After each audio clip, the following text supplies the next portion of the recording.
DocTalk is brought to you by Multimin USA, manufacturers of Multimin 90, Sure Trace Mineral Supplementation by Timed Injection. Hi there, folks. Welcome to DocTalk. I'm Dr. Dan Thompson, and today we're going to have a special guest, Dr. Locke Carricker, and he is Associate Professor and Director of the Swine Medicine Education Center at Iowa State University's College of Veterinary Medicine. It's going to be a great show. We're glad you joined us, and we'll be back right after the break.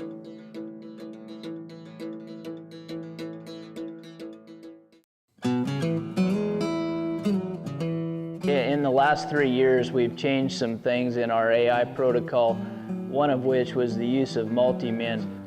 We've seen a significant increase in our AI pregnancy rate.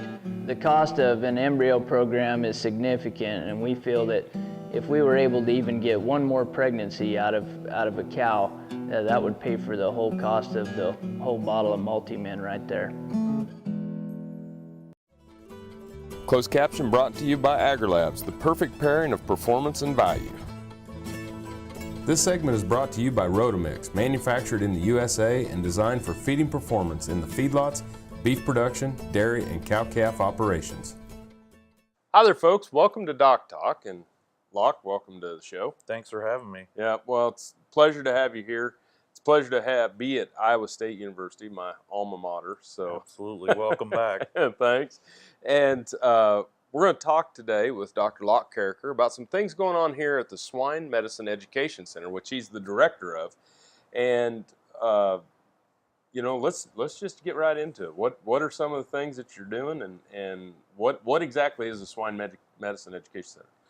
Well, the Swine Medicine Education Center is a cooperative effort between Iowa State, College of Veterinary Medicine, and AMVC, which is a practice in central Iowa, a fairly progressive veterinary practice that also is actively involved in swine management and also does a number of diversified support roles for swine industry. So we originally communicated a vision in 2011, Dr. Pat Howard did, about the future of veterinary education relying on centers of specialty where most universities won't be able to support all of the infrastructure for every species. So Right. It made sense to start establishing centers of excellence. And he communicated that vision, and almost instantly AMVC stepped forward and said, we want to be involved. So our structure is Iowa State provides curriculum, structure, and organization. We maintain compliance and accreditation with the AVMA. We maintain integration with degree programs. AMVC gives us access to a modern production system and all of the logistics and support around that so that we can get our training done on real active farms, and we can take advantage of naturally occurring production situations to train students. So really, you're providing that hands-on total production system for the students at Iowa State, and not having to put up the bricks and mortar and things to that nature, and actually getting them out involved in industry. Exactly. What it allows us to do is our curriculum goal would be to be able to demonstrate live and digitally every swine medicine technique, and then provide students a place to practice that. Not just Iowa State students, but students all over the U.S. And what our cooperation with AMVC allows us to do is they ultimately influence about 125 million pork meals, and so they have all the infrastructure associated with that, and we can get students involved in every aspect of it: transportation, logistics, choosing vaccination regimens, responding to disease outbreak when that occurs, and exposure to all phases of production and all types of production equipment. And so it gives them a realistic venue to diagnose and treat and handle veterinary issues. Things that we didn't have when we went Right. through veterinary school. Seemed like those were the types of things we learned our first year out of veterinary school. Right, exactly, and that does fuel it. I have some practice background, and so do my colleagues here that work on swine at Iowa State, and in our connection with AMVC, I mean, it keeps us right in the forefront of what the critical issues are and what things we need to address. Well, it's an outstanding program. Look forward to learning more. We're going to take a break. And when we come back from the break, we'll have more with Dr. Locke Carricker here at Iowa State University's College of Veterinary Medicine.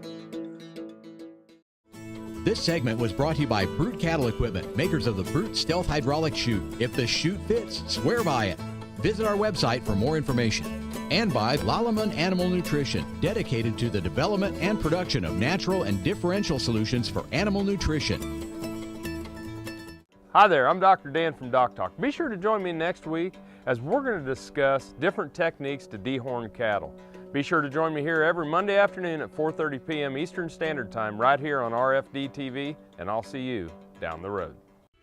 Got cattle? Rotomix manufactures a complete line of energy-efficient rotary and vertical feed mixers for feedlots, beef production, dairy, and cow-calf operations. Our mixers are available with the patented Generation 2 staggered rotor, the industry standard for feeding wet rations that include wet distiller's grain. Made in the USA, Rotomix mixers are designed for feeding performance that American cattlemen and dairy producers have come to expect. Rotomix, proud to offer a better mix in less time using less fuel.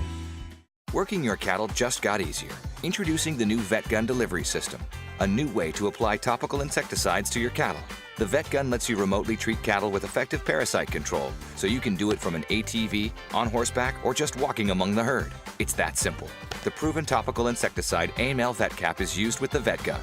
It works fast to control horn flies and lice while minimizing stress on your cattle. Fast, easy, effective. VetGun. Check with your animal health supplier for availability. Valley Vet Supply is devoted to providing information and professional quality products at reasonable prices. Valley Vet Supply. This segment is brought to you by Norbrook Laboratories, manufacturers of Enroflox 100, the newest addition to your arsenal for treating bovine and swine respiratory disease. Hi there, folks. Welcome back to DocTalk. Dr. Dan Thompson here with Dr. Locke Carricker, who is an associate professor here at the College of Veterinary Medicine at Iowa State University and the director of the Swine Medicine Education Center. And we were kind of talking about that, what we're trying to get done with the students in here. Yep.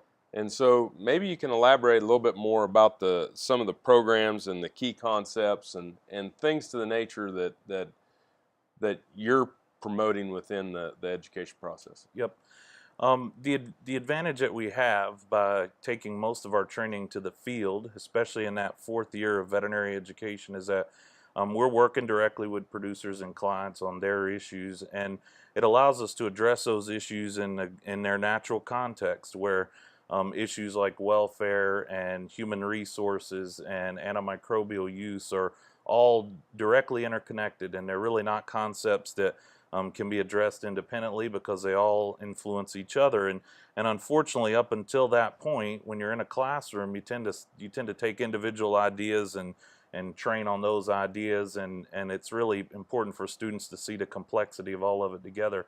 I think you mentioned before the break that we kind of learned in the past those things during our first year, because that's the first time you were immersed in the system and all its complexity. And so our goal is to get swine-interested students exposed to that beforehand so that they understand some of those relationships and how they have to consider the broader context when they're addressing disease and things like that. That absolutely amazed me when I got out into practice, that things that occur on Friday and Saturday can affect what happens on Monday with the health of the animals. And it might not have had anything to do with it, just the human interaction and management and weather and different things that you can't control. Absolutely, and I think getting immersed in those is the best way to learn about them. And we learn as instructors too. And an interesting side note about working in this environment is a lot of times the students, when they're out investigating and asking questions, they get more information than you or I would get out on the farm, because they're the producers enjoy sharing what they do with the students and helping them learn and pointing things out. And there have been many situations where the students come back with more information about the case than I probably would have gotten if I'd have been out on the farm. And so Yep. A lot of benefits there. It's hard to imagine all the things, the complexity that go into production and the simplicity of production until you've been out in it and really starting to key in on the things that can make a big impact. We tend to sit there and argue about which vaccine or which 4-color ad we see. Yep. When it's pretty minimal on making that choice. Yeah, and oftentimes there's a lot more benefit to helping people figure out how to apply and implement in a system. I mean, in a complex system, having the right vaccine or treatment is really a small portion of the battle. The rest is figuring out how to get it done when you're dealing with weather constraints, or how do you recognize a new disease like some of the issues we're dealing with now, and figuring out how to help producers do that is critical. Yeah. Well, we're going to take another break, and when we come back, we'll get more into some of the different things that you're seeing now in current production and some of the problems and issues and how you're handling them. Yep. Thanks for being here, Locke. Thank you for watching DocTalk. We're going to take a break. More with Dr. Locke Carricker from Iowa State University in just a minute. This Meet the Veterinarian is brought to you by Merck Animal Health, the science of healthier animals. Dr. David Nadd owns Nebraska Vet Services, a mixed animal and consulting practice located in West Point, Nebraska. Dr. Nadd also serves as a diplomat within the American Board of Veterinary Practitioners and spends time with youth ministry, his wife, and their 4 children. Dr. Nadd also feeds out cattle and hogs.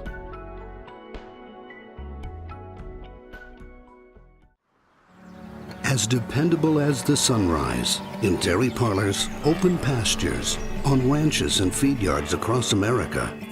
A place where reputation is more than a name, where the science of healthier animals is a way of life. It's the responsibility that drives who we are and what we do. Every decision, every day. It's your livelihood and our responsibility. The Kansas State University College of Veterinary Medicine is a leader in food animal research and education. Our researchers are constantly expanding the knowledge of animal health and food safety. Through the Veterinary Health Center and the Kansas State Veterinary Diagnostic Lab, we provide practical services for animal producers. Home of the Beef Cattle Institute, the college is committed to animal welfare training and research.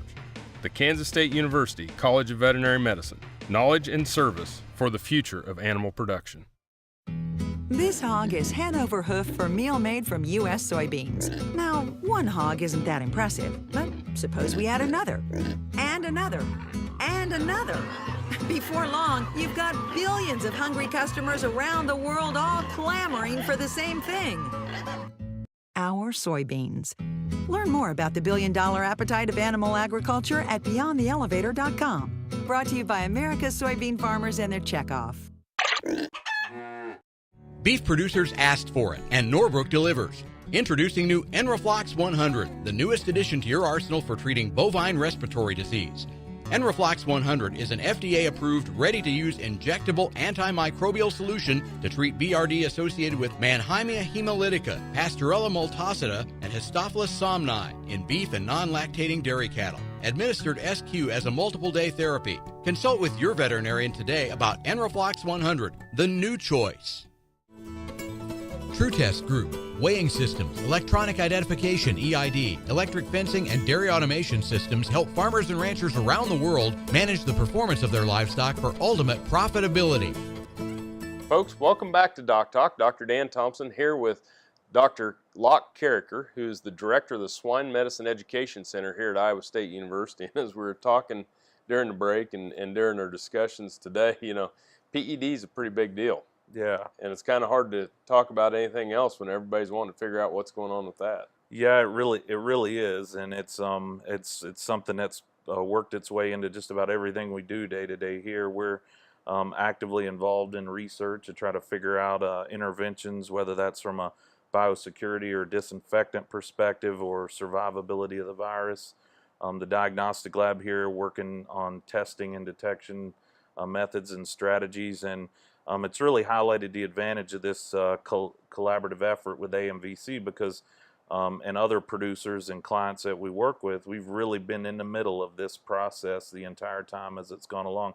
And our students have learned right along with us as veterinarians and faculty what the clinical presentations are and asking questions about how it's moving and how to detect it. So it's been a unique opportunity to witness that and to be engaged in teaching essentially in real time as this outbreak has occurred. Tell me a little bit about the clinical signs and what you see in these piglets when they succumb to this diarrheal virus. Well, what we're seeing clinically is a fairly devastating diarrhea that that ultimately leads to a significant dehydration of the piglets, and that results in shock that they just don't survive. And so we see incredibly high mortalities. It's not uncommon for farms to fail to wean pigs for several weeks even. And so the pigs that do survive for a period of time after the initial outbreak are challenged, and so they require more attention to detail in terms of effort and environment and feed management and those things to get them started shortly after weaning. So there's certainly been that direct impact on the pigs. It's been a pretty significant challenge, I think, for employees and producers from a morale standpoint. We don't have all the answers we need to control it yet, and so we're working to gain those, but I think it's frustrating for producers right now when they feel like they don't have a very good tool set to stop spread of the virus. And so we feel a pretty significant sense of urgency here to try and find those tools and get those to producers so that they can move back to more normal operations before we had the PED issue to deal with. It's hard to imagine. You know, we have great biosecurity in our systems, and it just kind of teaches you we always can continue to get a little bit better every day. Absolutely, absolutely. I think the one, if there's a positive to this circumstance, it's that it has really required us to question everything. I think every aspect of production, biosecurity, housing, equipment, personnel management is under the microscope right now, and that's how an industry grows and develops and becomes better at what they do. So it's unfortunate we have to have a challenge to do that, but that's something positive that will come out of it. Well, it's leadership like what you're supplying and leadership that your program's supplying that is just invaluable to our industries, and we really appreciate that. Well, thanks. We're going to take another break, and when we come back, we'll have our final segment here with Dr. Locke Carricker from Iowa State University's College of Veterinary Medicine.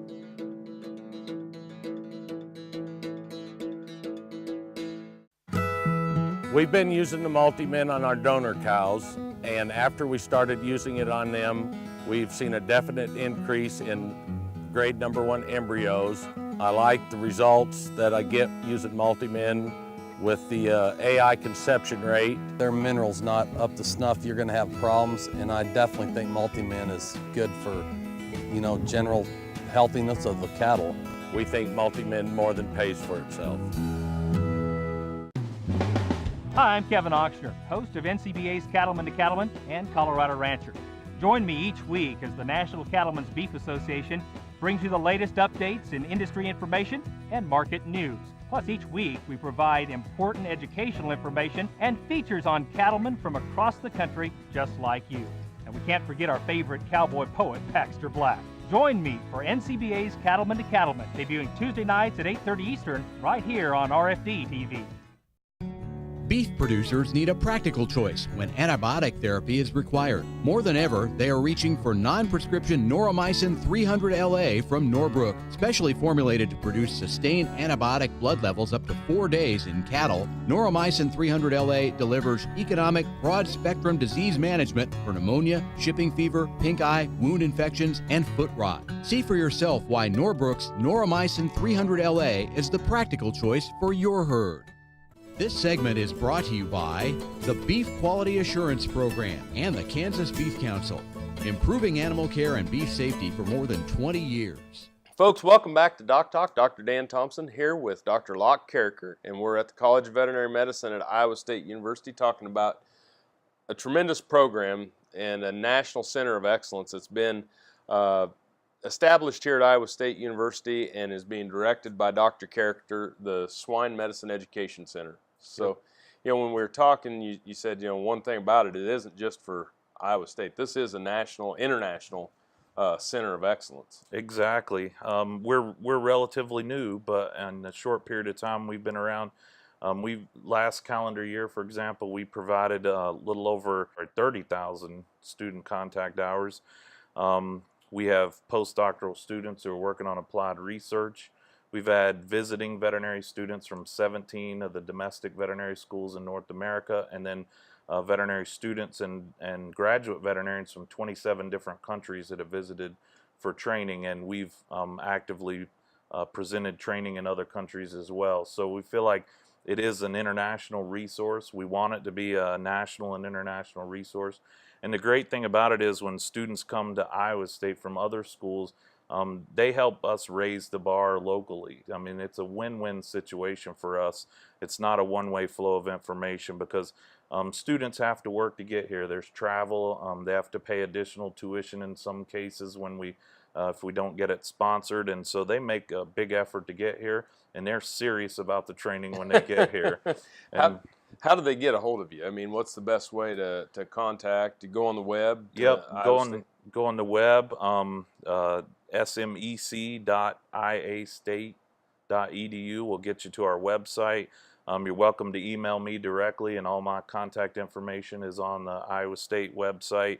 If you search for Swine Medicine Education Center, you'll find our website, and if you can just initiate contact, we can take it from there and find a spot for folks. Wow. Well, I think it's incredible, and I think that you're right. Not everybody can provide everything, and so kind of collaborating and getting, I'm going to be excited to get some of the K-State students up here and participate in this, because it really sounds like a tremendous opportunity. Yep. Any final comments about the program as we wrap up the show? Well, I appreciate you having me on the program and getting a chance to talk about the center. We're really excited about the center. It's growing, and there's a lot of interest, and there's a lot of enthusiasm. Fun to work with motivated students, and hopefully in the long run we improve the health and welfare of pigs. I mean, that's really what we're about at the end of the day, and so I appreciate the opportunity to talk about that. Well, I think it gets back to whenever we look at the consumer's view of pork products, beef products, health is the center to animal welfare, food safety, sustainability, and that's what we do every day. Absolutely. Absolutely. I think that's why we talk about number of meals impacted, because it really is about directly impacting consumers that way. Well, thanks for being here today. You did Thanks a great for having job. me. Thank you for watching DocTalk. If you want to know more about what we do, you can find us on the web at www.doctalktv.com. Be sure to always work with your local practitioner. We've enjoyed having you here watching DocTalk. I'm Dr. Dan Thompson. Thanks for joining us, and I'll see you down the road.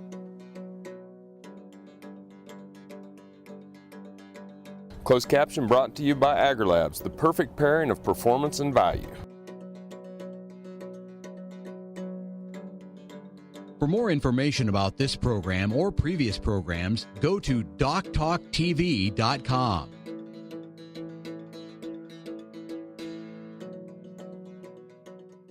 DocTalk was brought to you by Multimin USA, manufacturers of Multimin 90, sure trace mineral supplementation by timed injection.